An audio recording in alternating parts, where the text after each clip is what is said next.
I request the master of MOC of the session to start the session now.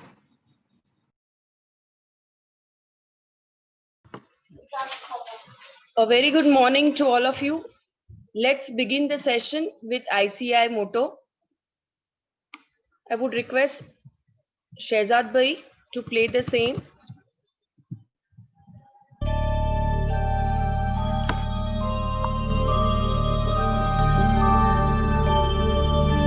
य एष सुप्तेषु जागृति य एष सुप्तेषु जागृति कामं कामं कामं कामपुरुषो पुरुषो निर्मिमाणः निर्मिमाणः तदेव शुक्रं तद्ब्रह्मा तद्ब्रह्मा तदेवामृतमुच्यते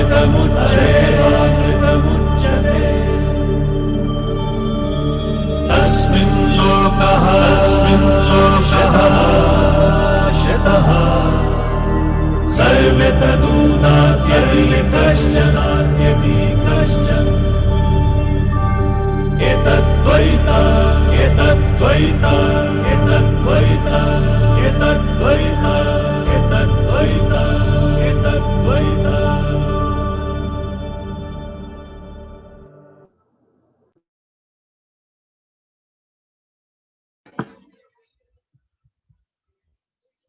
A very good morning to all of you. CA Fanil Shah, Chairman Ahmedabad branch. Esteemed faculty for today, Rajesh Bhatt. Convener of Women Empowerment Committee, CA Tulsija Jinaya, CA Jhalak. Coordinator for today's session, CA CS Nisha Patel, CA Shikha Agrawal, and my dear students and my dear colleagues and friends. Welcome to the second session of this inspiring series. After the first session of CA Vidya Sarthi, we are back with the second, and today's session is really very close to all of us heart. The title itself, The Art of Winning Wars. We women are always fighting wars at personal level, at professional level, whether it is in our personal life, whether it is with husband, with kids, with colleagues and boss at industry levels or at firm level. So today's session is very much relevant, and this reminds me of a famous story titled Burning the Boats. This is just going on since 1 or 2 days in the LinkedIn, and I came across shared by one of my friends. The story is Burning the Boats. This is a famous story of the ambitious war journal Hernando Cortex, who wanted to capture and seize the ex-empire, one of the strongest empires of those times. Upon arriving on the coast of Mexico with his army, Cortex realized that him and his men were outnumbered and lagged behind technologically. This tempted his soldiers to go back and retreat immediately. That's when the leader Cortex ordered all of them to burn the boats. So far, the boats stayed parked on the shore. The soldiers would be tempted to go back. But when there was no option to retreat, the only option remaining would be to move ahead and fight for their lives. Cortex and his men finally won that battle, and the rest is history. So this burning the boats, 2020 is year to burn all our boats that have been holding us back, and to let us know that we need to burn some more boats to emerge victorious in our lives. So my dear friends, which is the boat that you have burned so far or you are planning to burn this year? So with this powerful thoughts, conveying that mind is powerful, whatever you hold in your mind will tend to occur in your life. I welcome you once again. And now I would request CF Anil Shah, Chairman of Ahmedabad branch, to share few words with us.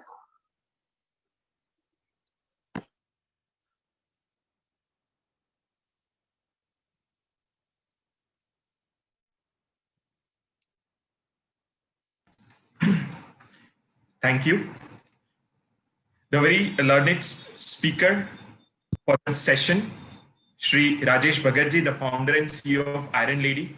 I just went through a short introduction which was there in Creative and was super inspired by the same.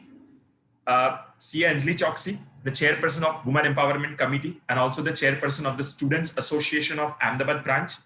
CA Bishan Shah in absentia, secretary of branch, and CA Nisha Patel, the coordinator for the session, and also someone whom I saw working so hard to bring this whole series into crystallization, contacting so many people. So thank you to CA Nisha Patel also and CA Shikha Agrawal and others from Women Empowerment Committee and the participants who have joined in this morning, Saturday morning, to learn something about a craft of conquering. A very apt title chosen, and if I add to what Anjali Ben said, then when I just try to focus on, you can say the title being chosen, then two words which pumped out of that title, one is craft and another is conquering. And what's my personal view when we use the word craft? Then it's craft is the combination of two things. One is the art of doing anything, and that art, when merged with creativity, it comes to craft. And yes, women always have that ability that whatever they want to say, they always say in a manner that it hurts less and convince other more. I'm talking on a very positive side. So I think so. What I mean to say is that they always have a art of bringing everything in a win-win situation. And this was one of the argument being laid when in companies at 2013, there was a need, or they had a mandatory need of having at least one woman director in the board of a listed company. And when you see the SEBI LODR changing day by day, they are increasing the number of women directors that are needed in the board of a listed company and other companies. And another is the word conquering. See, there are two words. One is winning and another is conquering.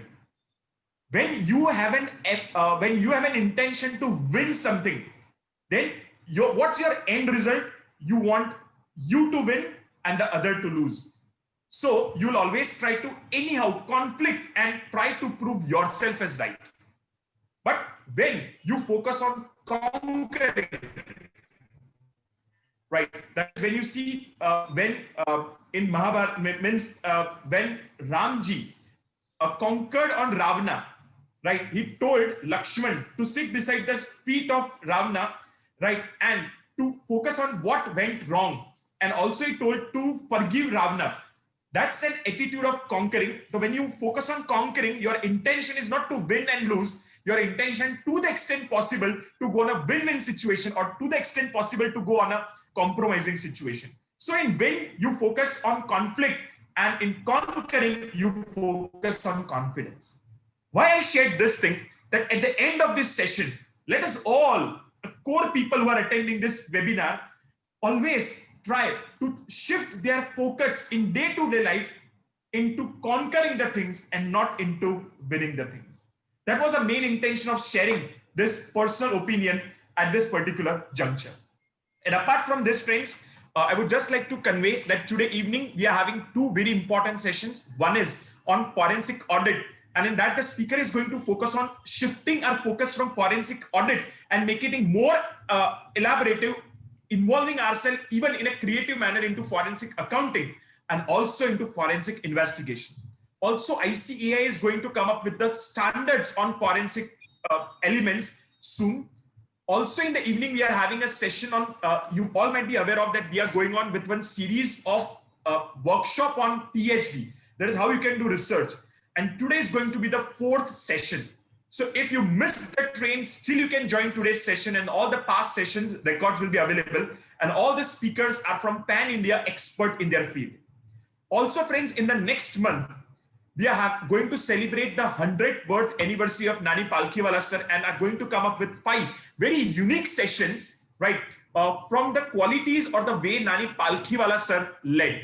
So also it is going to be a very fruitful session. And also once this series of how to become a researcher ends, in the next month, we are having a series on how to be a speaker. Because many times we all are so much eager to become a speaker, but we don't know how to step that ladders to become a speaker. So renowned speakers from all over the India are going to join us to guide you all. So I will request you to take the benefit of that session also.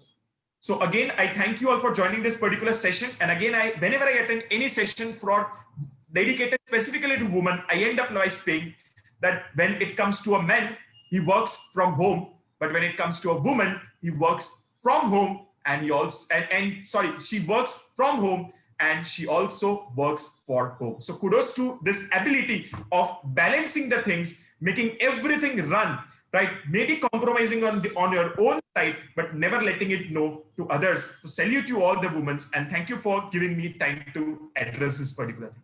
Thank you. Thank you, Chairman, for always inspiring and motivating us.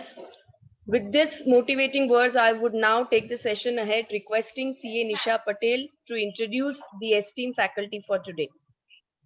Okay. Thank you, Anjali. And thank you, Fanil Bhai, for the kind words. Honorable Chairman of the branch, Mr. Fanil Shah, Chairperson of WMSC, Anjali Choksi, our esteemed speaker of the day, Mr. Rajesh Bhatt, committee members, and all the active members present over here. A very good morning to all of you. It's really an honor to introduce such a great personality, Mr. Rajesh Bhatt. Before introducing him, a few lines are coming in my mind. Please allow me.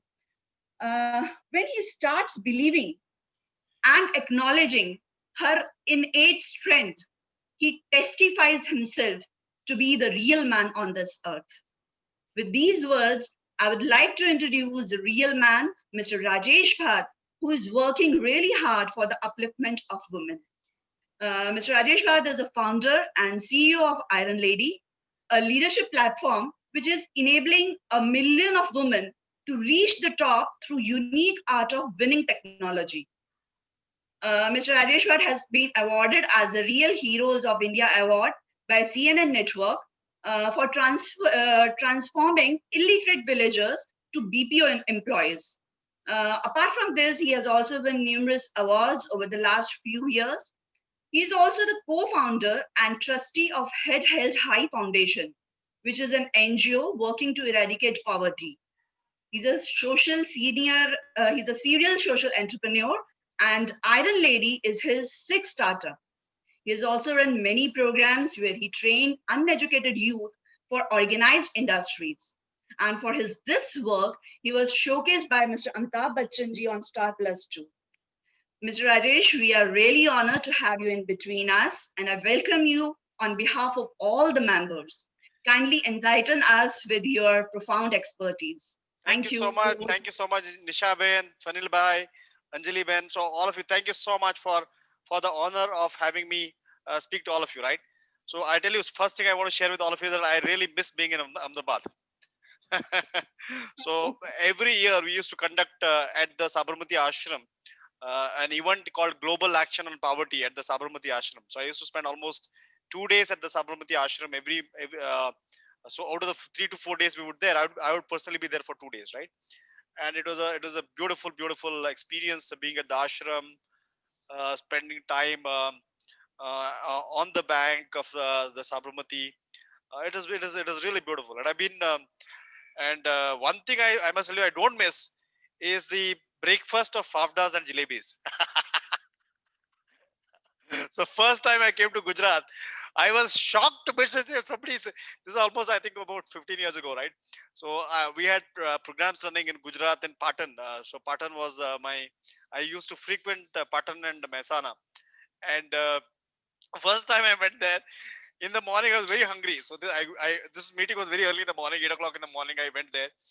This is a beautiful campus run by two extraordinary gentlemen called Jignesh Bhai and Tanil Bhai.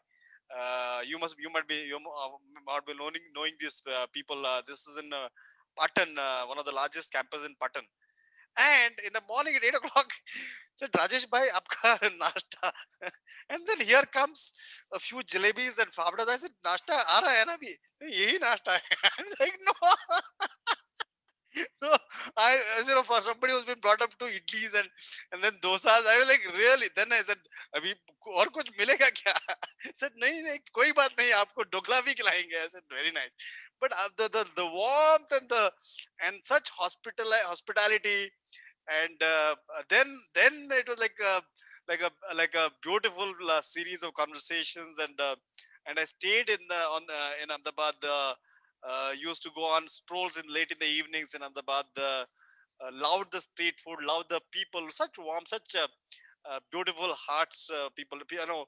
Sometimes from the south, people think that all Gujaratis are all businessmen, and but for having been there myself, I love the people, the warmth, the joy of being in Gujarat. It's a different ballgame altogether, right? So I've truly miss being in Ahmedabad and Gujarat in many ways. So this is an opportunity for me to interact and learn from all of you as well. Okay, so I want to start with the story of one of the participants who I had trained earlier. Okay, she had 15 years of experience as a chartered accountant.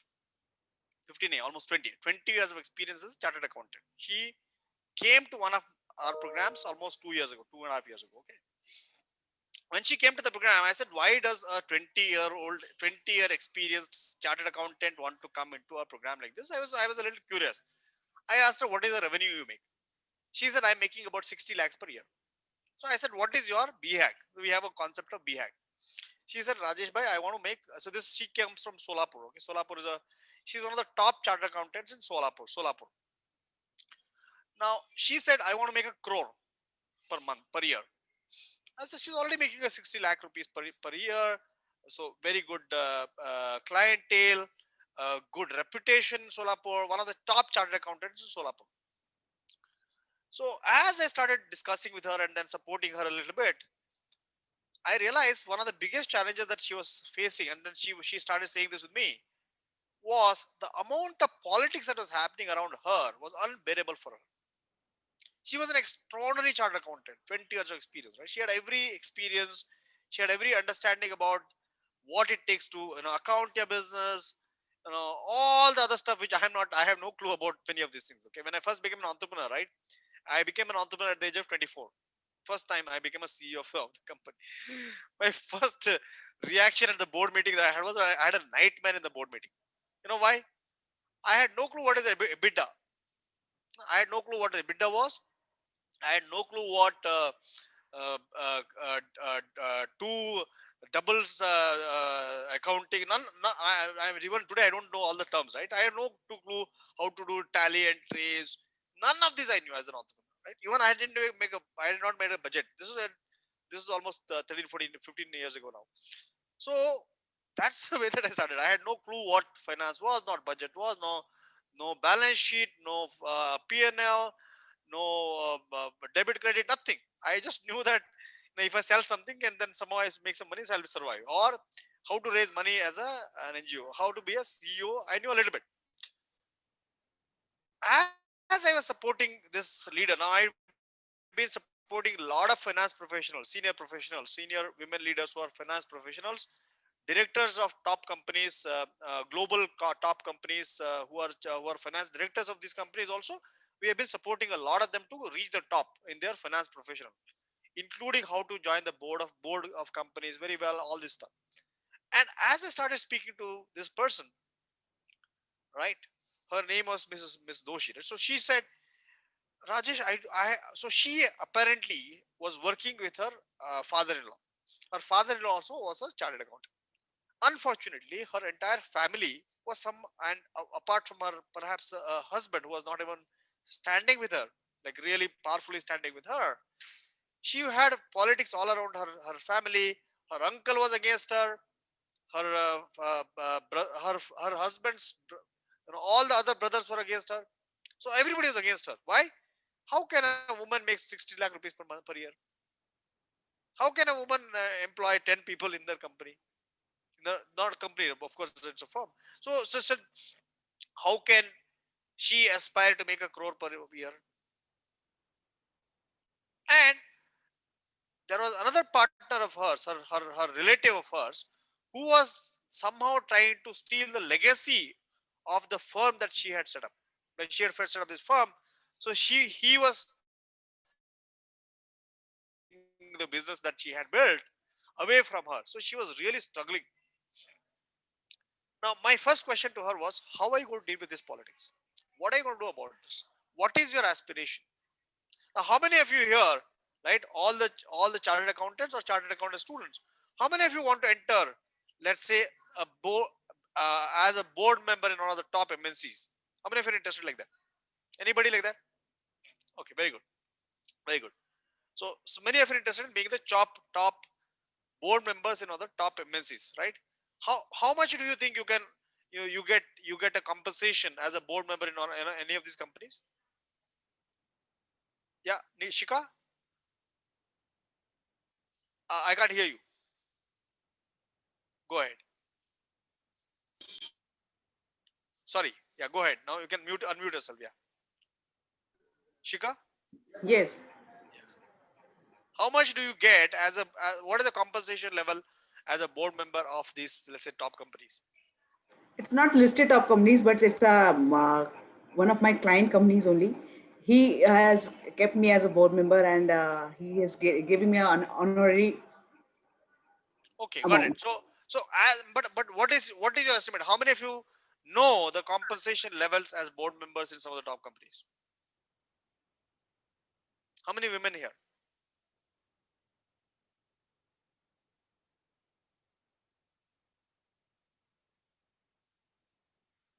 You're on mute, Shika. Yeah, go ahead. It may be around 1 lakh per month or 1 lakh per sitting. Yes, very good. So about a lakh per, let's Sitting. say, a board meeting for about, let's say, half a day or something. That is the Yes. kind of compensation, right? Now, I'll tell you what really happens. What really happens is most women that I have seen, despite being chartered accountants, I have experienced, have not negotiated, have not really gone after this kind of a goal, have not really explored the opportunities that exist in the world, have not really dealt with the politics that comes around it. For example, the person that I was training, as I explored and as I started training her more and more, I realized that she had actually never imagined that she had to deal with this kind of nonsense that was going around her, despite being extraordinarily proficient in being a chartered accountant. She knew every law. She knew every finance term, taxation, everything she knew. How to, all sorts of taxation, everything she knew. At the same time, she was not ready for this kind of a drama that was unfolding. And she was left with a debt of a crore, which was not even what she had done. She had taken. Somebody else had taken the debt, and it was because in the name of the company, she inherited the company. She realized that the company came with a debt of a crore. Like she was like, oh my God, I'm dealing with this kind of a nonsense, right? So, many of you may not be facing these kind of challenges, but what you will be facing as you go along in your careers and as you build your careers is a kind of challenges that you're not ready for. You may be the most proficient finance professional in the world, but what you got to deal with is a kind of leadership conundrums, challenges, concerns, questions, dilemmas, even bias, right? A woman CA is not considered a CA. You may be upset about it. In the real world, you know what? When they invite you to a board, right? This is I'm sorry, I'm being so blunt about many of these things, and because I want to tell you the truth. A woman is put on the board. You know why? A woman director is required. So put her on the board. Okay? There is a requirement to put a woman on the board, so put a woman on the board. And if she opens her mouth and says something very powerful in most boardrooms, I've been a part of, I would have attended some 1,000 board meetings in the last 15 years, right? If a lady opens up her mouth and says something powerful in a board meeting, it is considered as a fluke. How can she say that? How did she come up with this idea? Why? Men are supposed to come with good ideas. Women are supposed to be like showpieces even in the board meetings, boardrooms. Now, what I invite each one of you to do is to start. Yes, it's a game of perception. It's a game of bias. It's a game of, almost like a it's really a damaging kind of a situation that women face at the top of the boards and the top of the organization, right? So when I started training her, started supporting her in her journey to become one of the top and they really start earning and they deal with all the debt and so on and so forth. In 3 months' time, she learned the game of what we call winning. What is the game of winning? The game of winning starts with your bullheaded attitude. Okay, to say I'm going to win at any cost. So you have to unlearn what your mother might have told you. What do mothers tell you? Be a nice person. Be a nice person. See, I had a sister. I was trained in my childhood to be winning everything. I come from a small village, okay, 500 kilometers from Bangalore. In my village, when I was born, for the first 10 years, I was trained, be winner, go out and win everything. My sister was told, be a nice girl. Bahu, you become a good bahu, right? Become a nice girl, take care of your in-laws, right? And who trained her? My grandmother. And then my mother a little bit, right? And why did they do that? They did not do it because they were biased or something. They were actually concerned. They had seen the brutality of the challenges that women, they had to perhaps go through, or their mothers had to go through in their so-called their own homes, right? They had to go through that. So just with good intention, they told my sister that you should be a nice bahu. Now this nice bahu is a horrible attitude. Why? Nice people don't win. Nice people, I'll give you one real instance. There's another chartered accountant that I was training, okay, wanted to organize a beautiful ceremony at home which involved her parents. Some 60th Shanti celebration, something for her parents. So, and her brothers didn't want to do it. They didn't want to come. She said, I will send you the money. I'll send you the ticket also come. So I said, no, yaar. My place is Bombay. Your place is Pune. You should do it in my place. But so she says, I'm paying for it now. I want to do it in my home. No. You, even if you are paying, you can pay because you're a rich person. You can pay because you're a rich person, but you should do it at my home. She says, nothing doing. So I'm saying, but at some point she had to put her foot down and said, I'm doing it at my home. You want to come, you come. Otherwise, it's up to you. Because she got fed up with this drama of politics.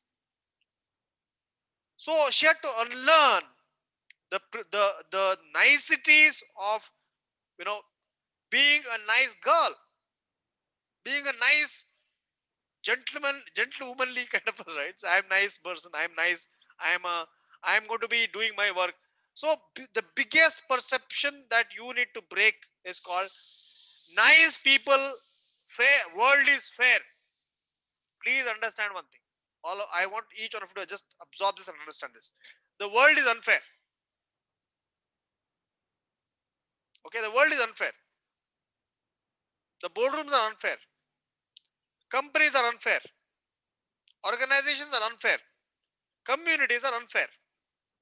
The faster you accept this, the faster you learn the game that your attitude is that I will win at any cost. You will find it extremely challenging. I see week after week I support women. Okay, every week we train about 1,000 people, 1,000 women, and week after week I hear the same thing. I was expecting my boss to be a nice person. How dare he sideline me? How dare he be biased? How dare in the board meeting they did not listen to my voice? I had warned them. See, this is one more person, one more participant. She's a finance director in a company. She's a director of finance in a top company. Okay, she comes and says, I had warned my CEO 6 months ago that we will go bust if we continue to do this. Stop doing it. Did not listen. After 6 months, somebody else says so. He said, hey, he's saying it, that's why I'm listening. She had warned him 6 months ago. What happened to that? No. So the boardrooms are unfair. You better be prepared with an attitude to say, I will win at any cost. I will deal with any bias that comes my way. I will deal with any kind of challenges and then negotiate. So one of the principles that we train our participants is called, you only get what you negotiate, not what you deserve. Now for chartered accountants, what does it mean? For given the company secretaries or chartered accountants, what does it mean? It means you may be doing extraordinary accounting. Extraordinary, you may provide the most exciting MIS, most exciting, I had some of the best finance professionals who work as CFOs for me. I know they would produce the best monthly MIS compliance audit reports and all this stuff every month, extraordinary.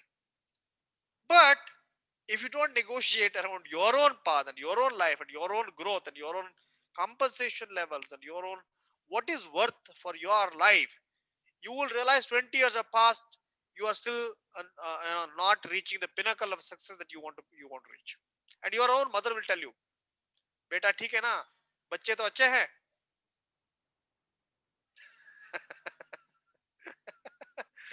Isn't it? बच्चे तो अच्छे हैं ना, what के इतना कमा के क्या कर लोगी, है ना? Your husband is earning a little bit, no, it's okay.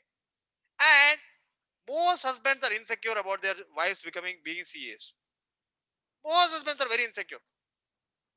Okay, why do I say so? Because when my wife came into my life, right, she is much better in finance than I am.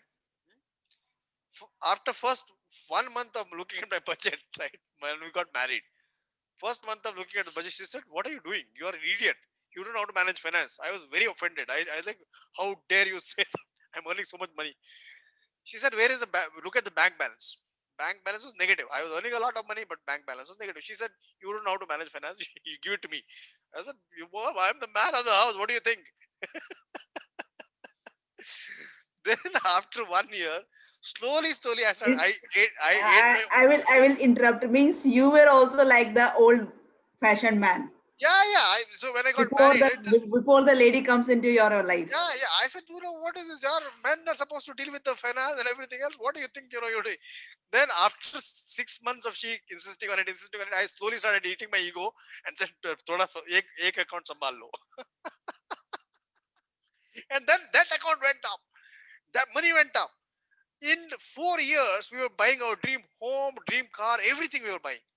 I said, boss, then now I don't manage my finances anymore. I don't look at my finances. I don't look at my company's finances. Only at the end of the month, something comes in. I look at this is great. End of the 6 months audit reports comes. I say fantastic. Everything is taken care of, right? So I realized that while I learned my lesson early in my marriage, most men don't learn the lesson after 30 years of marriage. Also, they keep saying the same thing. How dare you touch my finances? Don't you know that I am the man? I know how to manage my finances. I know how to deal with the finances. So most of the, I can assure you, a large number of your husbands cannot take your success. They cannot deal with the fact that you are a finance professional, chartered accountant, or my wife is a very brainy fellow. I don't know how to deal with it, right? So they get into ego issues. They get into inferiority issues. If they get angry with you, you need to understand it has nothing to do with you. It is their own insecurity, right? So this is the reality of women leaders, women, especially women in finance. Now, how do you deal with it? You deal with it, using some of the art of winning principles of managing the egos. Unfortunately, women are not trained in managing the egos, managing the game of politics that gets played around in your home in terms of your mother. See, I'll tell you, last week I had a participant who said her mother-in-law wanted to poison her at a very when early years of her marriage. Her mother-in-law wanted to poison her because she couldn't take the daughter-in-law's success and glory and the attention that the daughter-in-law was getting. So she wanted to poison her very early in her marriage. Somehow the daughter-in-law survived, and she went on to become one of the top leaders in India. So this is the reality of women. It is not about mother-in-laws. It's not about husbands. It's about you, what you want to accomplish, what your focus is about winning and winning and winning. The attitude has to be, I will win at any cost. I will focus on dealing with politics, dealing with bias, dealing with perceptions, dealing with egos of people, dealing with the pettiness of people around me. I will still deal with it. I will manage it. I will get what I want for myself. I will get what I want for my children. I want to get what I want for my family. And in a span of next 30 years, you got to I imagine every year if you can earn 20 lakh rupees more, that is an earning of about in 30 years. A conservative estimate would be 5 to 6 crores, right? When you compound and all that stuff. So this is the game, right? The game is of extraordinary success, at the same time dealing with the politics, dealing with the bias, dealing with the real time challenges, dealing with your own people not willing to accept your glory and your success and your growth and your accomplishments. Yeah, I'd be happy to take a few questions and see where we are going with respect to this. And if you take so uh, before I go ahead,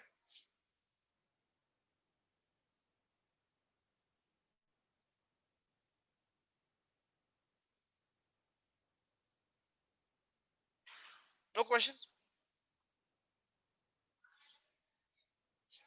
No questions mean only two things: everybody is agreeing to everything, or they're not agreeing to anything.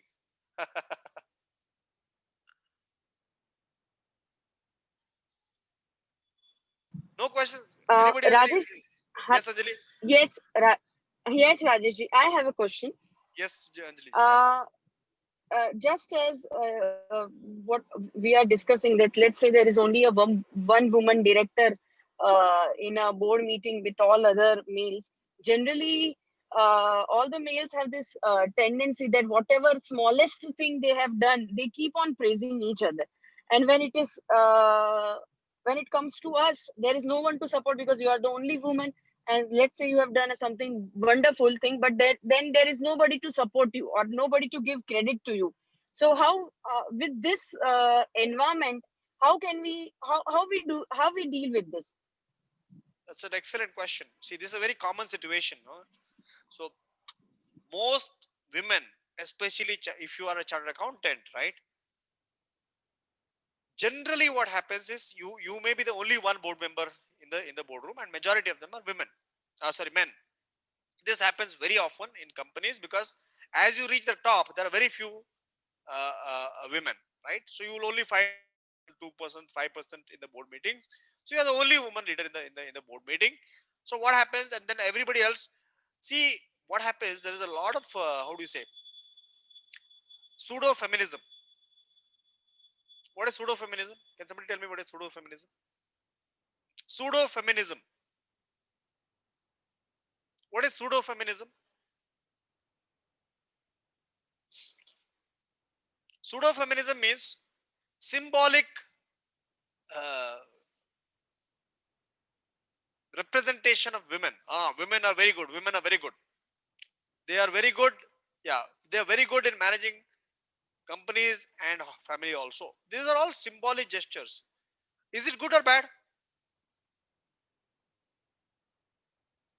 Bad. Bad. It is bad. It is horrible, isn't it? Yes. Means what? By saying that, people are already cutting your performance by half. The moment they say, your Anjali, what a great leader she is. She's managing company also, home also. Means what? They're cutting your performance by half immediately. Half the credit is gone to the family. Your family and the way you are managing your family. Isn't it? Think about it, right? They say Shika is managing her home also, her company also. She's doing brilliantly. Means what? Half your performance is gone to the family. Means she should be given only half the credit for the work that she has done. That's the first thing. So you get out of the pseudo feminism mode. The moment people say you are doing very well in the home and in the company, you say, no, in my home, no, my husband is taking care of it. The moment you say that, you know what happens? You are destroying the pseudo feminism. So suddenly you are becoming as competent as they are. That's the first thing. Never give an impression that you are doing extra or you are doing something more by taking care of the family. You should say, "Nahi yaar, I have 10 maids to take care of at home, no problem. I am as competent and as available and as real and as here as much as anybody else." It's the first thing that you need to take care of. Never let anybody show fake feminism, fake favoritism because you are a woman. So that is and think about this real. This is very, very real. I have seen this umpteen a number of times. This is actually a death blow to your career. The moment somebody says you are a nice lady, you are dead. Your career is gone. You only want to hear one comment. What is that one comment? Your work is extraordinary. That's all. Nothing else. Second thing, never ever talk about challenges at the home front ever. If men talk about it, it is considered as he's a nice man, very nice man. For example, right, I have two daughters. If I say I have two daughters, everybody says, what a nice man. You know why? What a nice man. He is doing so many for the women leaders because he has two daughters. Very nice. Right? If my wife says, I have two daughters, what do they think? People think, Arey, she must be spending a lot of time dealing with the children, no? This is a perception that people have. So, create a perception that you are only focused in the business, nothing else when you are at work. Means do not talk about anything else. Third thing is, when they are not appreciating you, when they not appreciate the work that you're doing, communicate the extremes very powerfully. Communicate the impact of the projections that you do very powerfully. For example, the best finance professionals, best chartered accountants are the people who tell you, for example, when I was leading companies, the best CFOs that I worked with used to come and tell me, Rajesh, if you do this, your company is going to will be doomed in 3 months. Says, hey, what? So I said, what? Yeah, that is just my projection. It's not gonna. It may not happen. If you take these 3 actions, it will not happen. Then I will think about what she said very carefully. Versus somebody saying, think about, these are the 2 ways of projecting your finances and your audit report also. Okay. The audit report says that we are running in a way that money will be sufficient for only 3 months. This is one way of projecting. Second way of projecting it is, in 3 months we will run out of money and we will be required to fire 50% of the workforce. Then what? Then when you project like this, people will take notice of your words and they will appreciate the facts and things that you bring to the table. So do not present facts, do not present finances in a nice way. Also project the negatives and the positives in the using extreme communication, extreme language, extreme realities, extreme possibilities. When you project like this, you will get noticed in the boardrooms much more than other people. Then people appreciate Anjali is doing a great, service to us by warning us of the dire challenges. So your ideas will become the talk of the boardroom. Then you will get noticed very fast. Otherwise, what happens is people will always want to do all this brotherhood and all that, right? They will do all that. That's a reality. That's a reality of the boardrooms. That's the reality of the organization. Sorry. So when you start communicating this and start projecting this in using these kind of terms and these kind of slides and these kind of presentations, your work will be appreciated much more even by men. They will fall off their chairs and then wake up to your communication. So do not let anybody ignore you. Use the extreme. So some of the principles I'm telling you are called the art of war extreme communication workbook. Extreme communication is, if you stand as a normal chartered accountant, your future is doomed. Okay? If you stand as a normal chartered accountant, means you will do everything that normal chartered accountants do, you will become a normal chartered accountant. If you want to stand out as an extraordinary chartered accountant, extraordinary finance leader, see, I'll tell you one more story of another chartered accountant that I supported. She was working in an MNC, one of the largest MNCs, called global MNCs. After 18 years of experience, okay, actually 22 years of experience, she was still working as a general manager, finance general manager, whereas she should have been a director of finance. And her ideas were, ignored in the company. She had never spoken up big time in the company. This is a global company, a global MNC. She has been a chartered accountant for 22 years, right? Because her ideas were ignored, because her point of view were not picked up by the CEO or the board of directors, she never got a promotion in the company. Real promotion out of turn, never. Every 4 years she would get a promotion. That's why she became a general manager. Now, I said, told her, why don't you use this kind of extreme communication, extreme language? In 6 months, she got 2 promotions and became the director of finance in the global MNC. Okay, and you know what, she actually presented the facts in the way that I'm telling you right now. Presented the finances in the way that I'm telling you right now. So every meeting, the CEO would start, really? Really? And this is no small MNC, okay? One of the largest in the world, in the food business. You might have heard of the atta they sell. What is the atta they sell? Most famous one?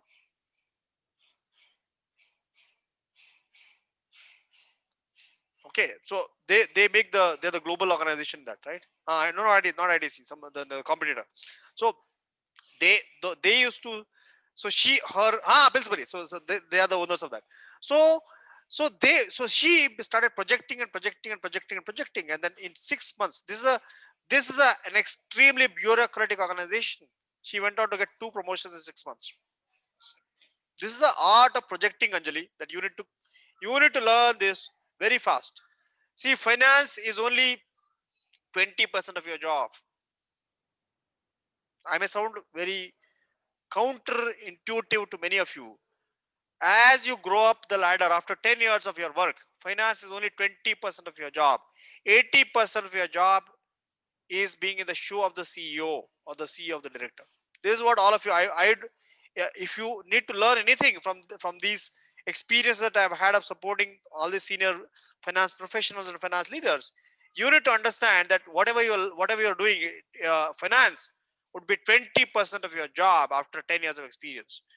80% of your job is about focusing on the company's health, company's opportunities, company's bottom line, company's products.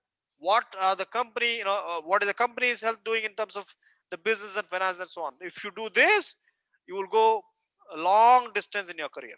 If you don't do this, you will become a normal chartered accountant. I'm sorry, I'm being very harsh. But this is, if I don't tell you this, not many people in the world will. So I'm sharing this with you.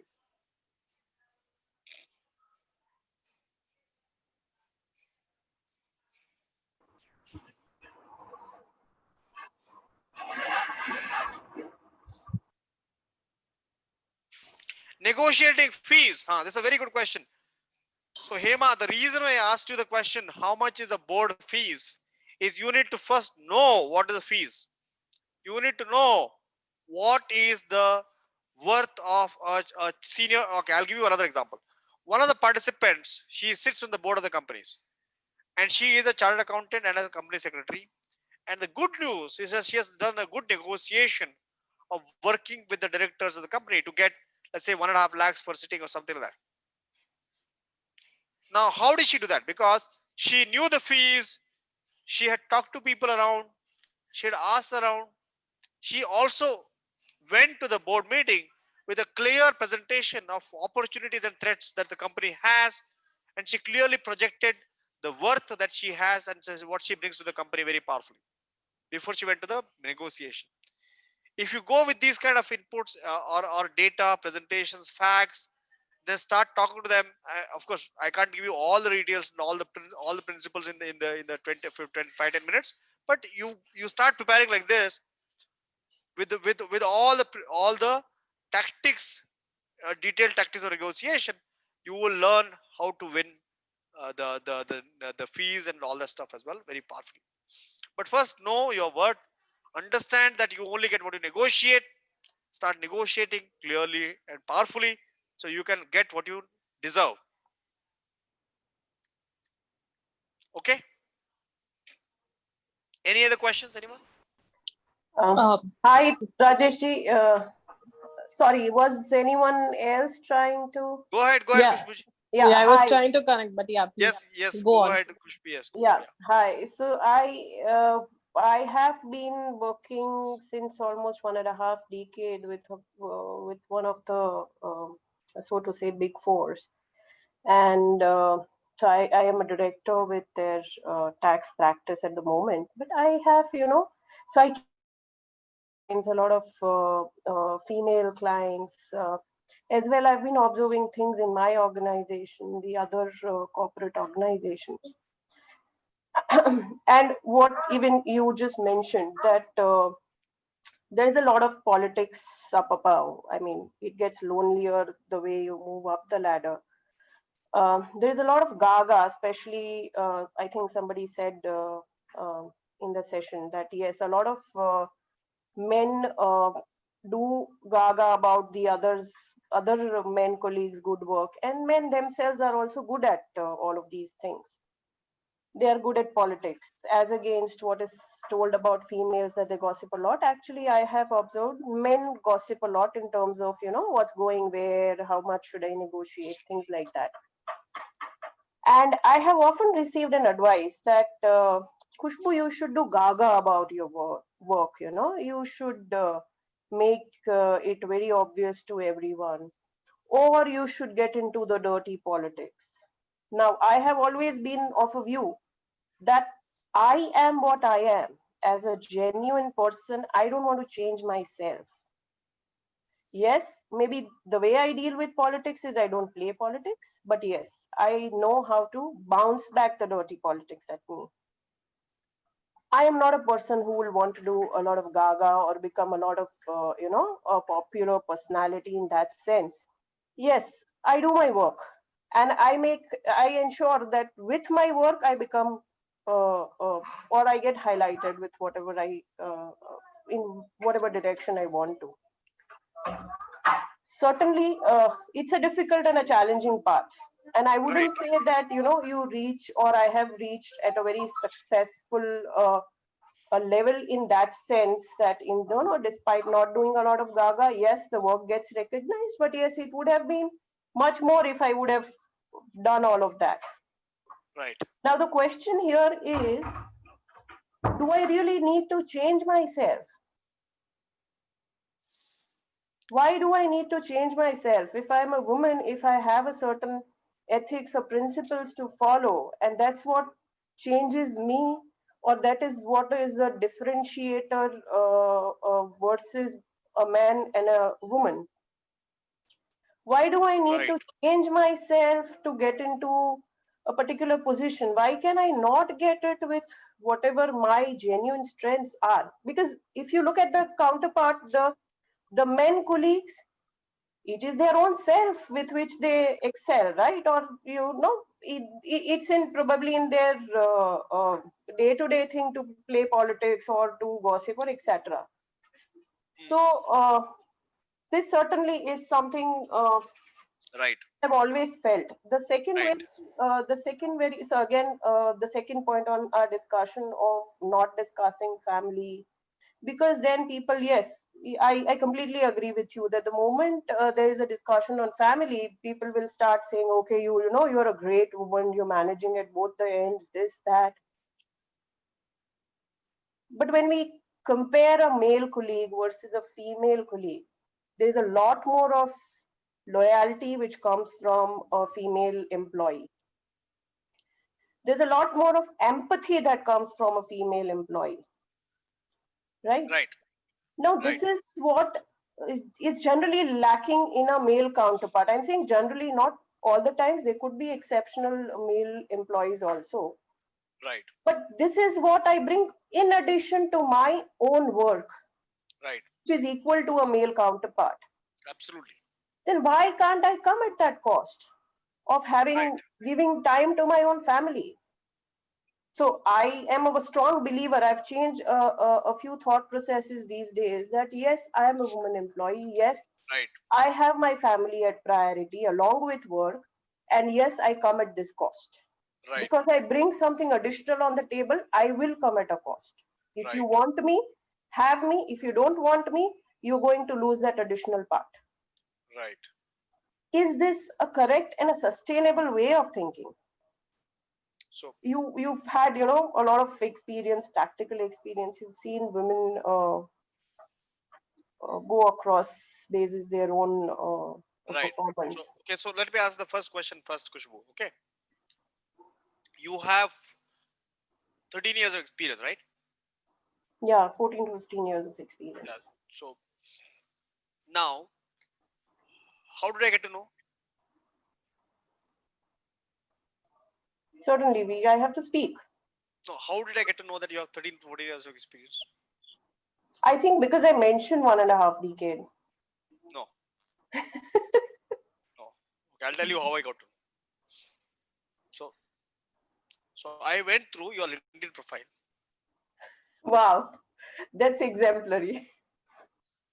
Here's your LinkedIn profile, right? Yes. Now, unfortunately, this LinkedIn profile doesn't talk about your experience from 2015 to 2020.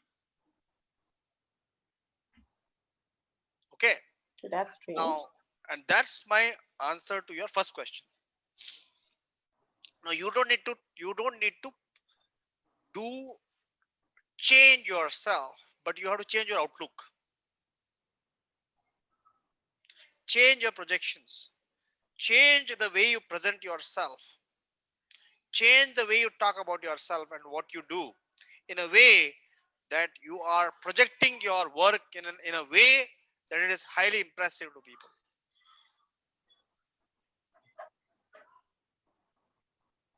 Okay. Now, if you don't do this, what happens is that by immediately your net worth will go down by almost 30 to 40%. Okay.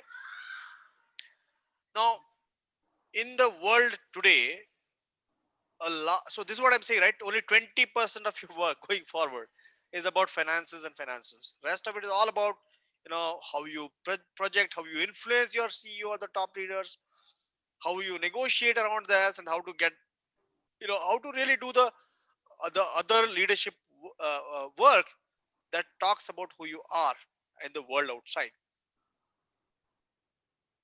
Okay, this is the first thing that you need to understand, Kushbu. So Rajesh, sorry to interrupt here. What I meant, I think what you mentioned here is one of the very basic things that every employee needs to do, which is in terms of, project your work in an impressive way. It is That's not just fine. projecting, it is not a projecting your work alone. It is also Projecting yourself. projecting yourself, building a what I call a differentiated brand for yourself. Correct. So how do you build a brand for yourself? Is not about lying about yourself. It is not about saying something that you are not. Exactly. No, there's something between both of this. One is the very basic thing of projecting yourself, your brand, the aura, etc., and the other is not lying. There's a thin line in between, and I'll give you an example. For example, there's some really good work that you've done, or there is a real good appreciation that, and this happens because I'm in the field of tax. We have a lot of client work and all, and there are a lot of appreciation emails come from the client. There are exceptional emails. Now, versus me and my male counterpart, I will not want to, blow out that email out of proportion by sending it to people saying that, look what we've achieved, this is what we are, this and that. Versus a male colleague would have certainly done that. Or maybe, not being gender sensitive also here. It could be any other employee also. The point is, I have done what I have done, right? And my client is a testimony of that. I will get additional work. That's how I'm going to grow, and I'm going to grow at a good pace. Do I need to exceptionally go out of the way and blow things out of proportion to make myself, to highlight myself, which is not my own self? So, Kushbu, so the building of the brand is about not about the past as much as the future. Mm-hmm. So when I say the future, what you need to speak more and more, and you need to build a brand, is about the future that you want to create for the company versus the past accomplishment where you want to blow your own trumpet. So what you need to do, definitely much more perhaps, right, is to be projecting the future that you want to build for the company, projecting the future opportunities, projecting the future threats, communicating that much more aggressively, and taking people along for the future that you want to build for the company or the department that you're a part of. That is extremely critical. Now, the blowing of the trumpet and all that, I'm not a big fan of anybody doing it. But at the same time, at certain points in time, you may need to talk about what your department is doing, what your colleagues are doing. Project that enough as well. If you don't do that enough, then you are not doing you're doing a disservice to your department as well. It's not just about you. Don't take it about, am I blowing my trumpet versus are you standing up for your department? Are you standing up for and then projecting your department? For example, right? On an average, women entrepreneurs talk less about their companies than men entrepreneurs. Now, is it about blowing their own trumpet or is it talking about their company? Where do you draw a line? Women entrepreneurs, we train them in how to ensure that their work gets propagated again and again and again, and then how they project their stories of accomplishment as well for the building the future, not just about the past. Okay, I've done something, who cares? I want to do something extraordinary because of which, I'll show you something that I've done so you can take me seriously. That is where you got to focus on. Don't focus on the past as much. Don't focus on the blowing the trumpet as much as building a future for your organization or department, which will enable you to do something very powerful and positive for your company or your organization as well. This is my recommendation. In this, many of you may be uncomfortable in doing it. Why? Because you are always told to be a nice girl, not to blow your own trumpet.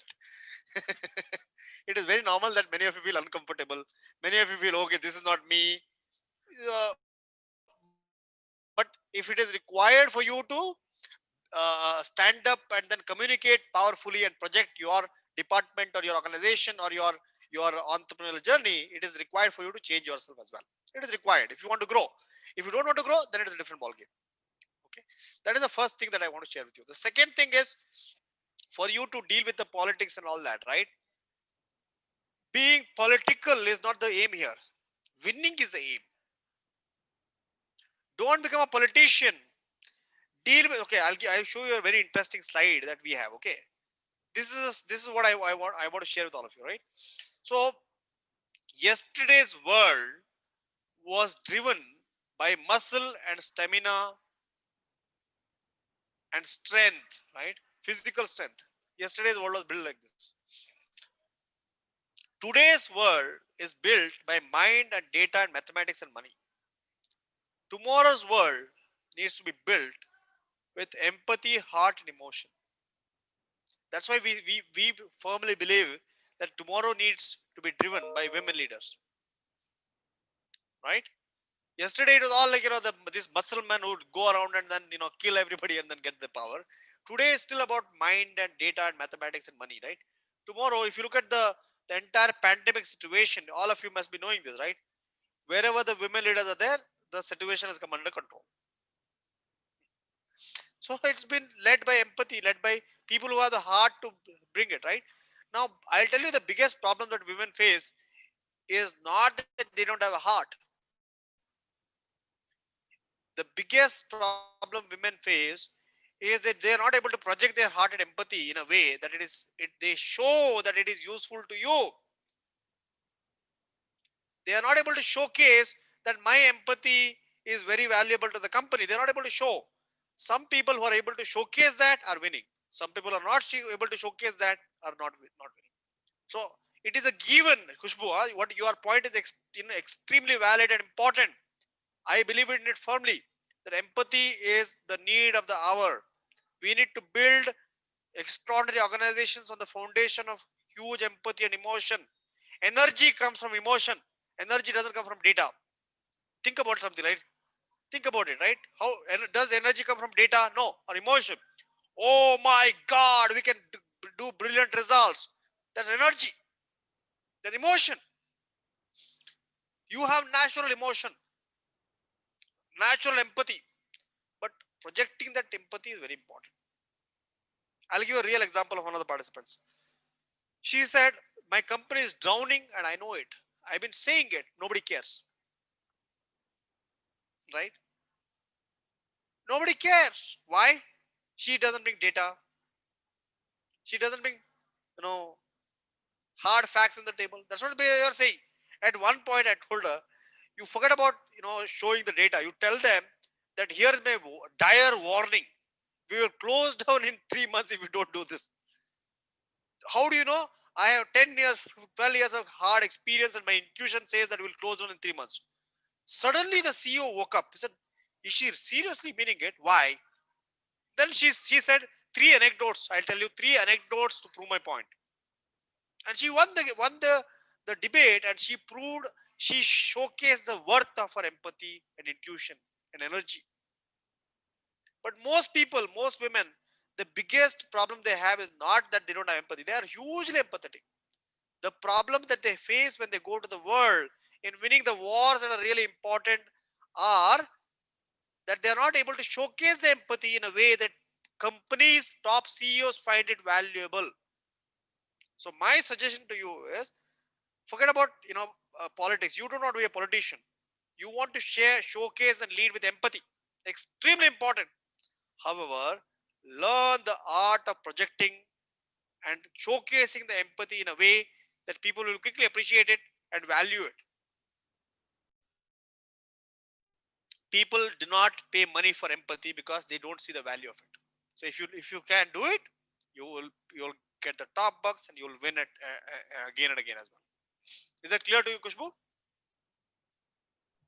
Yes, Rajesh. I just wanted to add that we need to maybe, make our female colleagues really conscious on this aspect, because I've seen I lead a few initiatives on women in my organization, and that's what I keep sharing with them. Don't be shy of what you bring on table. If you bring even 5% less on terms of performance or 2% less in terms of performance, there's something additional that you've brought on the table. Yeah. And learn to negotiate on that. And the empathy aspect, the loyalty aspect also, I believe, is unmatchable. Yes. But yes, I must say I've had these discussions on bringing that additional thing on table, and let me tell you, not all the leaders still understand this language. Maybe as a country or maybe as a corporate world, we still need to gear up to this thought process. Not just with women, even with, not just with male, even with women, because they also still Yeah. don't understand this particular aspect.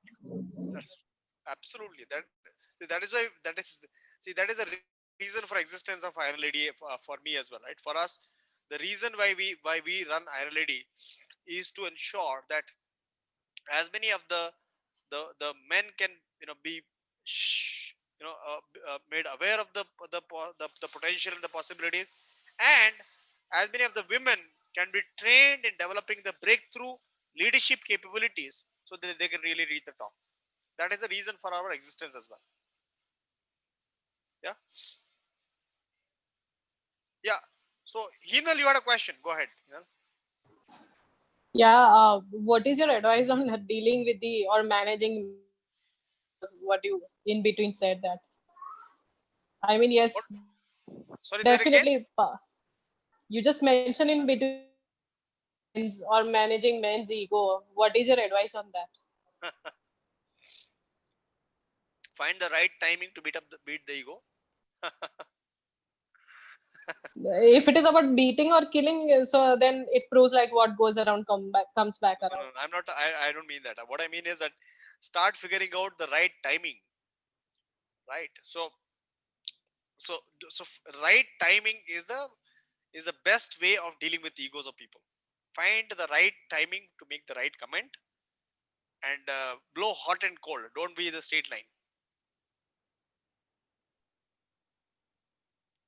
Okay. So Okay. blow hot and cold means Yeah, that don't. Mr. Rajesh, I just want to ask you something. Yes. Yes, Nisha, go ahead. Yeah. You just said in between that creating brand. I really want to enlighten us about related to our profession, how to create our brand. In that, can you help us? The first principle that I'll share with you when building a brand, especially for finance professionals, is not to just bracket yourself as a finance professional. So focus on strategy, focus on organizational tactics, focus on building your brand as a business leader, not just a finance professional. That is the first suggestion to specifically finance professionals. See, all the finance professionals that I have dealt with now, right? They have built their brand in the top organizations as not just only, for example, taxation person. So taxation plus something, which immediately enables them to start earning more, provide more, give them a better leverage in terms of how they position themselves in the organizations. So and also, one of the questions I get asked by a lot of people, especially chartered accountants and company secretaries, is Rajesh, I'm not supposed to solicit business. What do I do? I say, doesn't mean that you can't build a brand. You can always build a brand through an association, through let's say an NGO that you run, through societal work, master classes and webinars that you can run for other people. So many other ways of building a brand for yourself. So use every tactic in the book to build a brand so go on the border of the law without breaking it. So to build a brand powerfully for yourself. This is my advice to you. And it's worked for so many other finance leaders.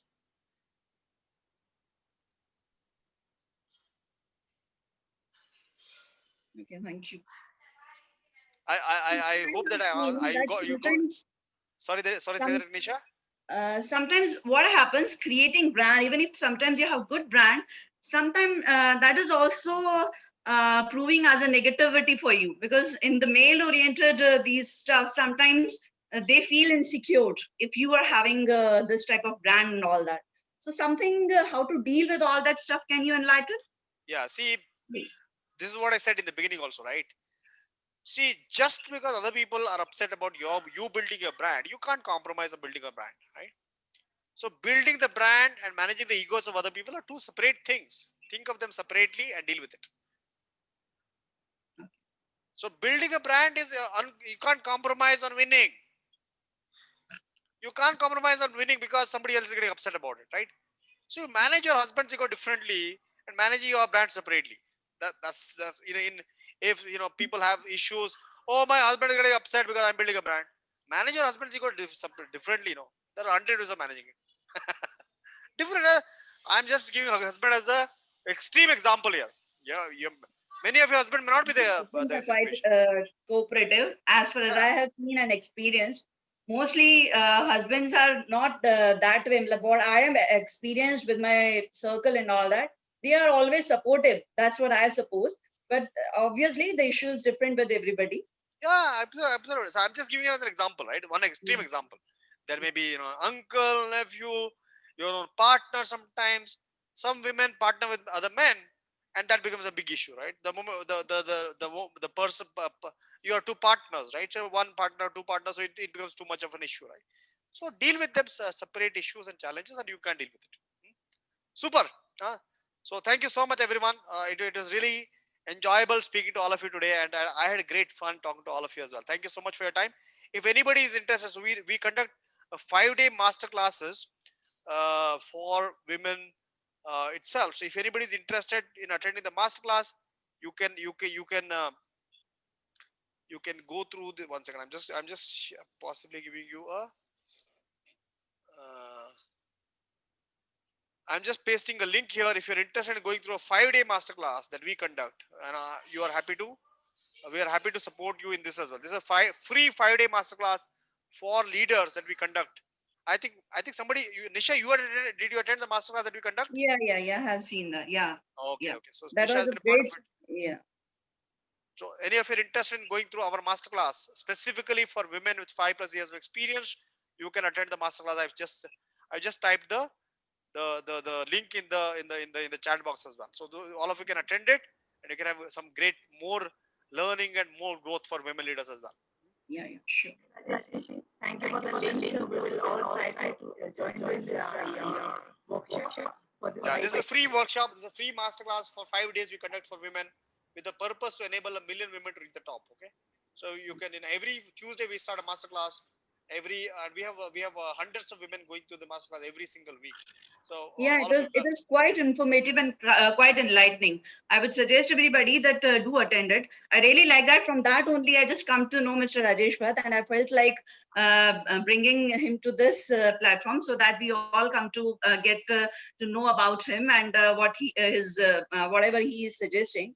It was quite informative, and I would obviously suggest everybody, if possible, do attend this 5-day seminar. wonderful. Look forward to seeing some of you in those sessions. Yes, Shika, I can't hear you. Yeah, I wanted to know how we bold, plan, and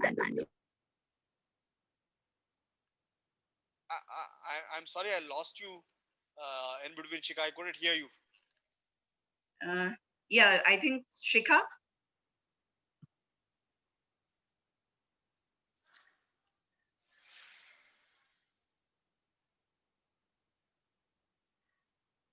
I think there is some issue with her net. Yes. Yeah, she is. Yeah, she's back. you were able to listen now. We have learned how to unlearn to be a nice woman. We have learned how to be blunt, bold, and be powerful. We have built our own brand for ourselves. Thank you, Rajesh, for giving us so much thanks for this 1 hour session. Wonderful. Thank you so much, Shika. Thank you, everyone. Thank you, Nisha. Thank Thank you, you very much, everybody. So Rajesh. wonderful. I have just pasted the link in the chat box. Anybody wants to learn more from our community? We conduct a week-long session, 5 hours, 5 days of session, free of cost. This is 1 hour every day. you can join the session as well. Okay, look forward to supporting any of you who are interested, and spread the word as well, that as many women leaders can benefit from our sessions. Okay, all the best. Thank you so much. Thank you, Shika. Thank you, everyone. Thank you so much. Goodbye.